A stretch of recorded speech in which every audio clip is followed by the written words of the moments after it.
Hola, bienvenido a otro episodio del Beto Podcast. Hoy vamos a estar hablando de la palabra favorita del presidente Donald Trump, aranceles, o en inglés, tariffs. Es obviamente un arma política que el presidente está utilizando muy activamente en los últimos días en relación principalmente a México, Canadá y China. Vamos a entender cómo funcionan los aranceles, vamos a entender las posibles implicaciones y cómo lo está utilizando Donald Trump para conseguir lo que él quiere conseguir en el escenario de la geopolítica. Si a usted le gusta este contenido, déle like, suscríbase, comente, compártalo. Agradecido siempre por todo el apoyo. Dele la campanita para que no se pierda ninguno de los episodios. Voy a empezar por aquí escuchando a Donald Trump, aquí como candidato, hablando en el podcast de Joe Rogan, de cuánto él ama la palabra tariff. To me, the most beautiful word, and I've said this for the last couple of weeks, in the dictionary today, is the word tariff. It's more beautiful than love. It's more beautiful than anything. It's the most beautiful word.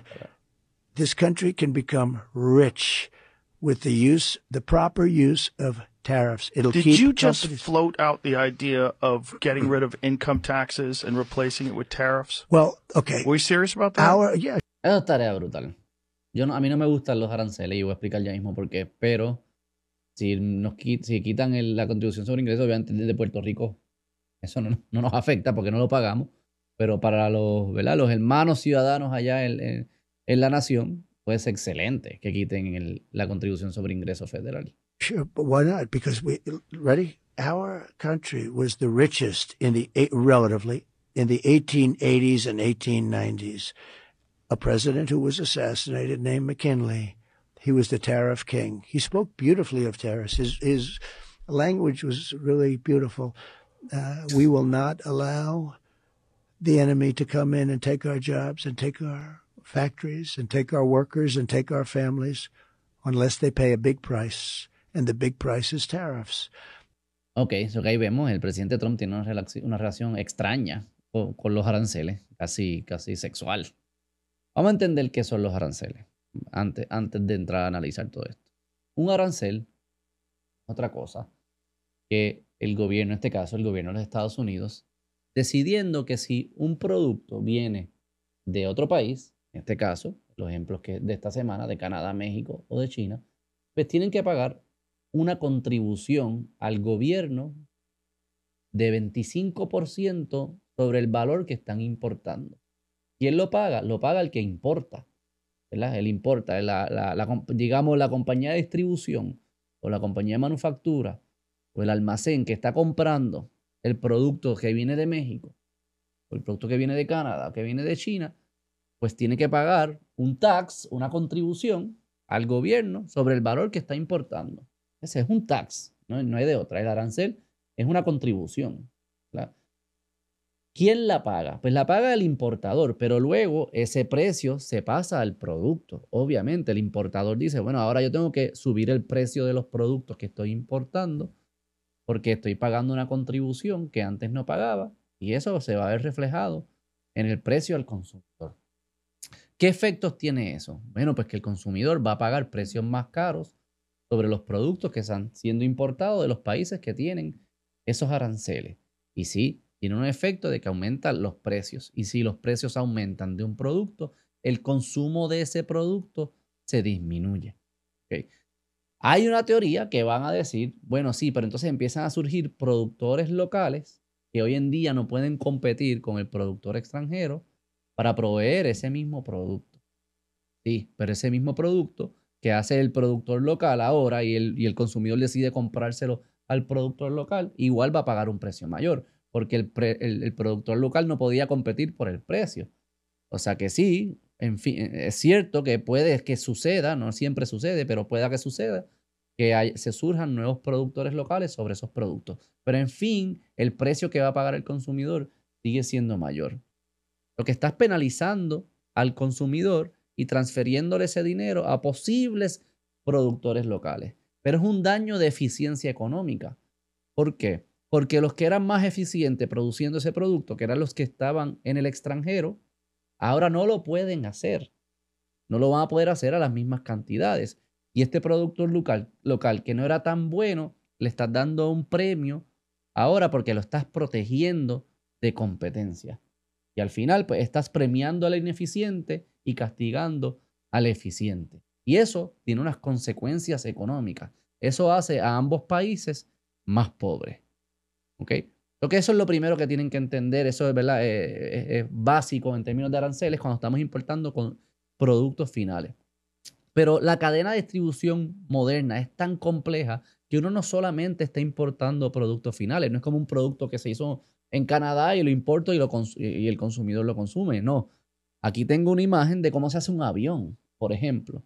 Aquí tú ves todas las distintas piezas del avión y tú ves que aquí hay piezas que se están haciendo en Utah, otras en Washington, en Carolina del Sur, en Corea del Sur, en Corea del Sur, en Japón, en California, en Italia, en Japón, en Kansas, en Gran Bretaña, en Suecia, en Japón, en Canadá, en Gran Bretaña, en Oklahoma, en Australia, Japón, Francia y Corea del Sur.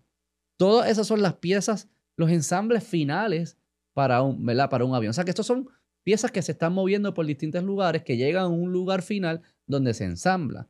Ahora piensa todas las piezas para hacer estos ensambles o subensambles, como le llamarían. O sea que para hacer, digamos, el que está aquí al frente, el forward fuselage que se hace en Kansas, que va con el landing gear que es de Gran Bretaña. Para hacer esos productos también conlleva un montón de otros productos que van y vienen de distintos países. ¿Por qué es importante que entiendan eso? Porque cada vez que sale, se esté moviendo el mismo producto, ¿verdad? El producto, ¿verdad? Se va de un país a otro, paga arancel, luego va ese nuevo ensamble, va a otro país, paga arancel y así sucesivamente. Porque lo que tiende a suceder es que cuando un país pone aranceles, el otro país le pone lo mismo y contraataca. ¿Okay? Porque lo que tienen que entender es que si usted cree en el libre mercado, los aranceles no son compatibles con su ideología de entrada. Esto es una contribución que a veces surge por razones geopolíticas y puede que tenga sentido, pero entonces eso lo hace bien particular para ciertos países y para ciertos productos.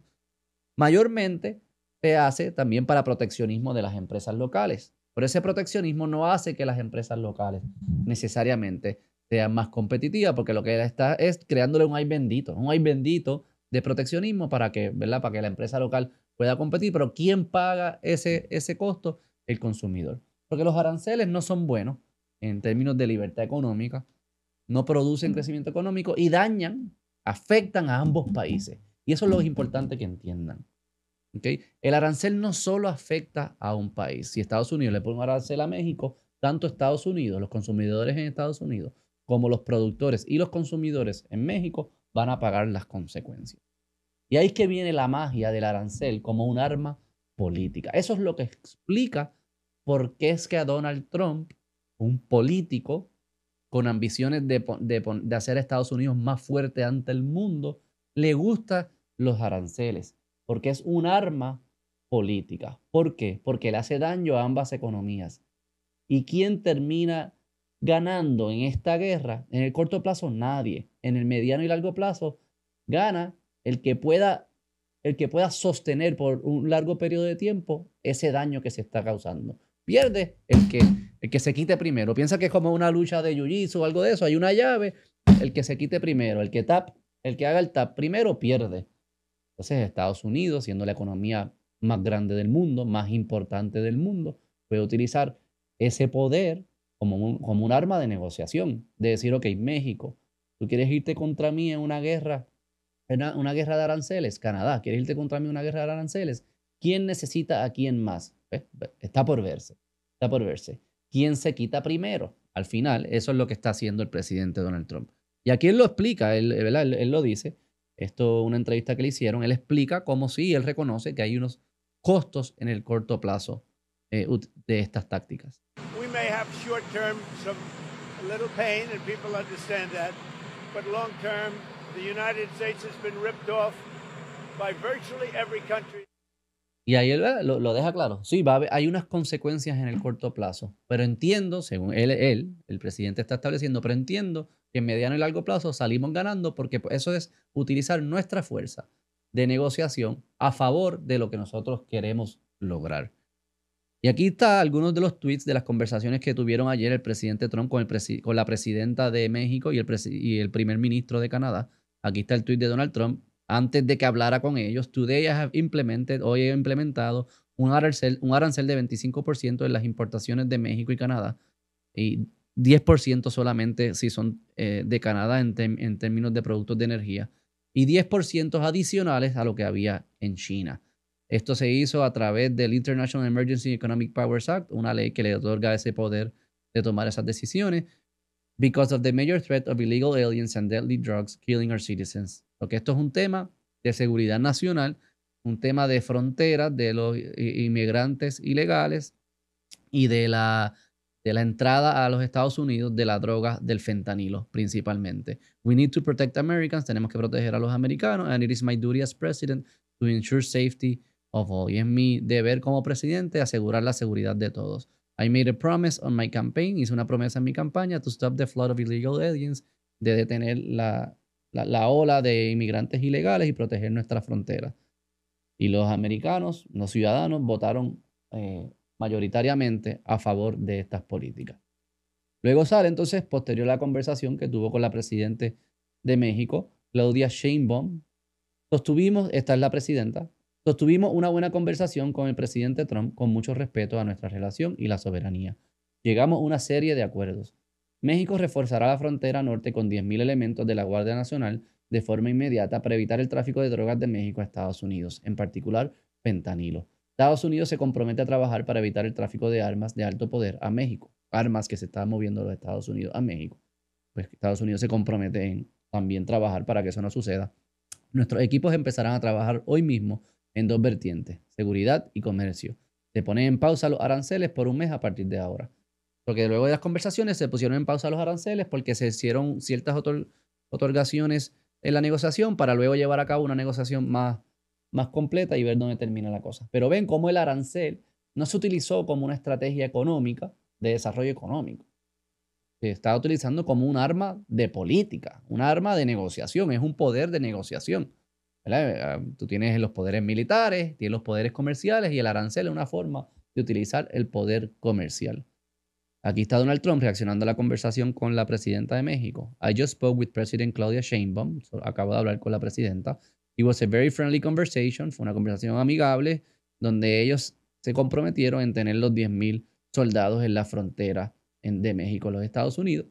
Estos soldados van específicamente a enfocarse para detener el flujo del fentanilo y de los inmigrantes ilegales. We further agreed to immediately pause the anticipated tariffs.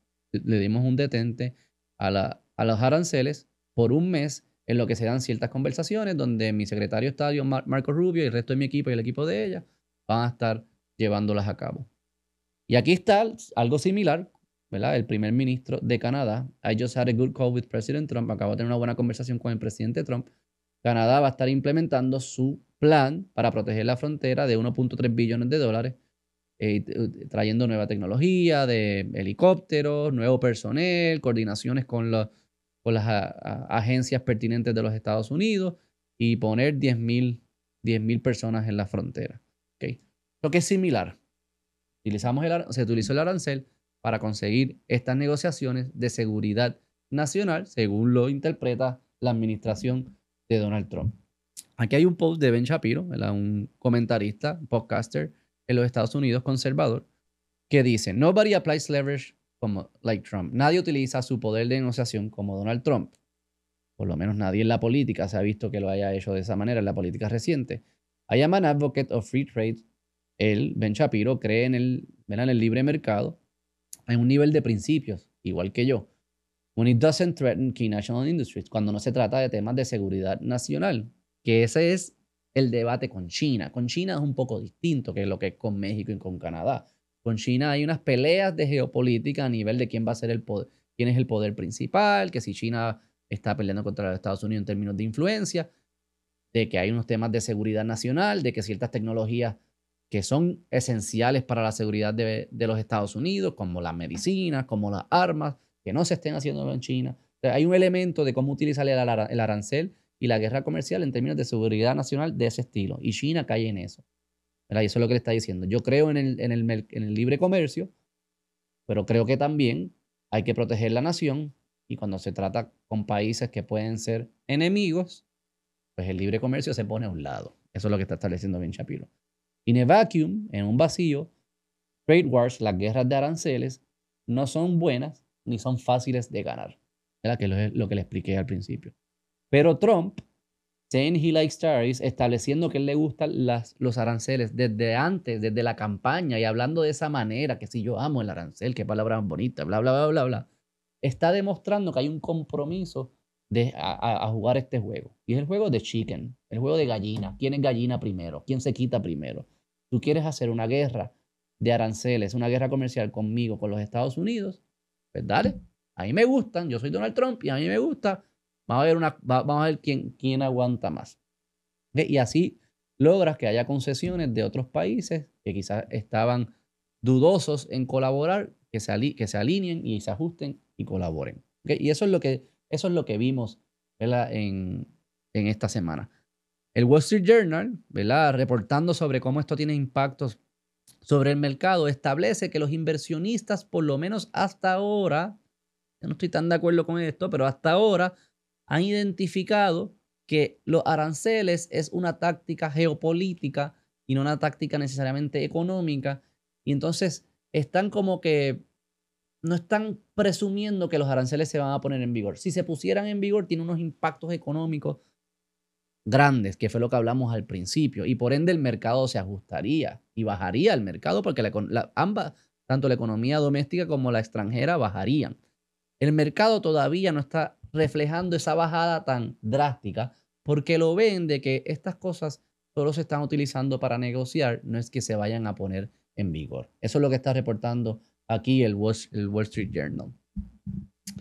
Yo no estoy tan claro de eso. A mí, yo sí creo que el arancel es un arma política poderosa, especialmente cuando tú eres la economía más grande del mundo. Y yo creo que la debes poder utilizar cuando tenga sentido.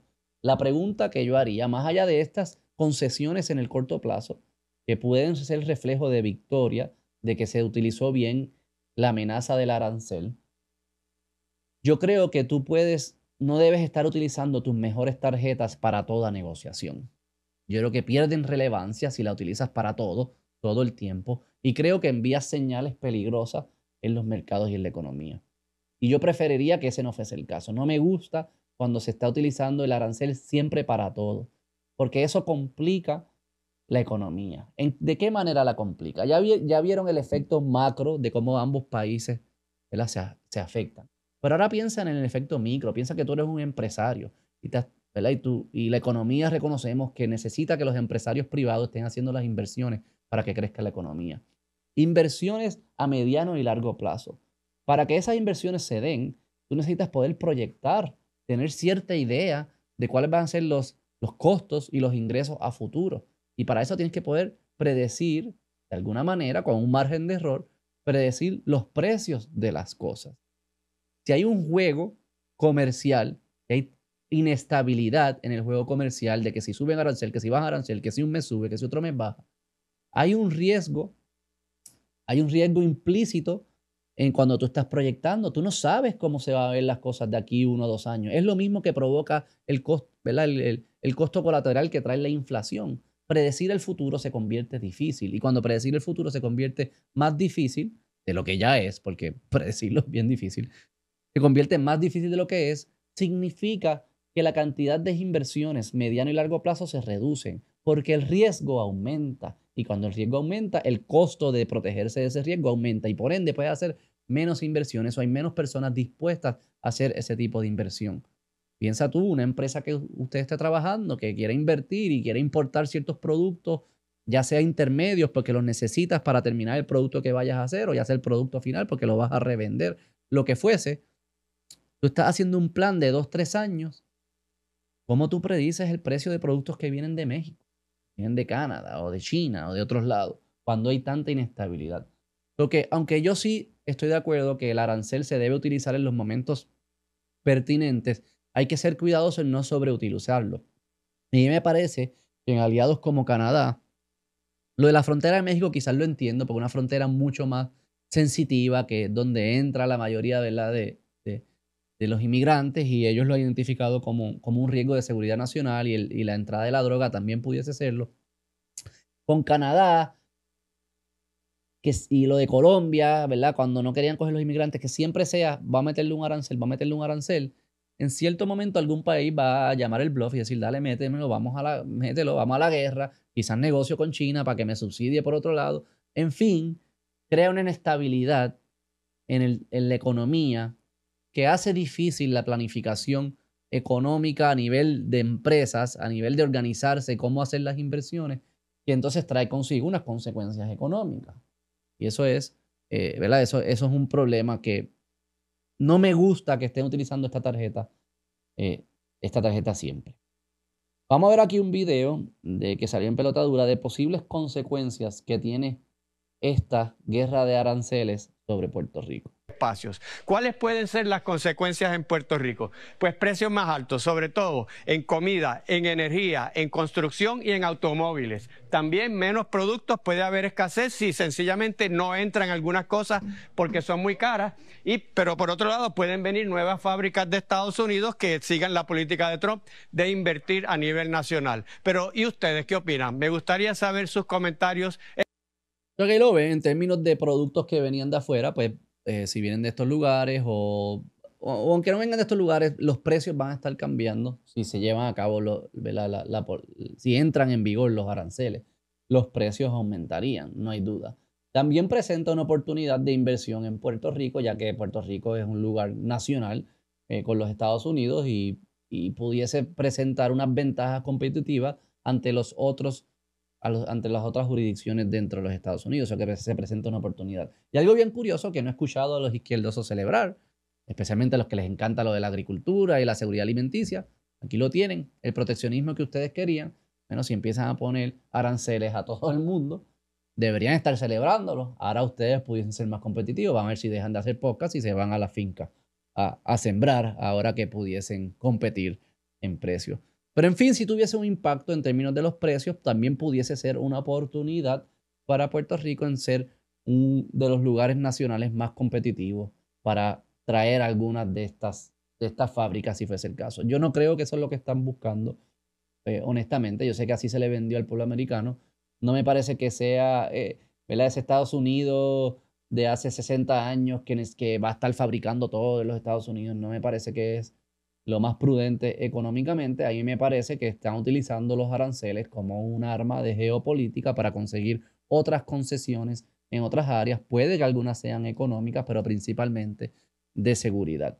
No tengo ningún problema que se use de esa manera. Mi watch out, mi ojo, mi precaución, y en este caso mi crítica al presidente Trump, es que no se esté sobreutilizando esta táctica, que es un arma poderosa para conseguir cosas que quizás no lo son y no ameritaban utilizar esa arma poderosa. No uses tu poker aces, tu bastuki, tu copón, tu orón, tu joker, el juego de cartas que a ustedes les guste. No utilices tu mejor estrella, tu movida estrella, tu mejor arma, no la utilices para cosas en las cuales no era necesario hacerlo.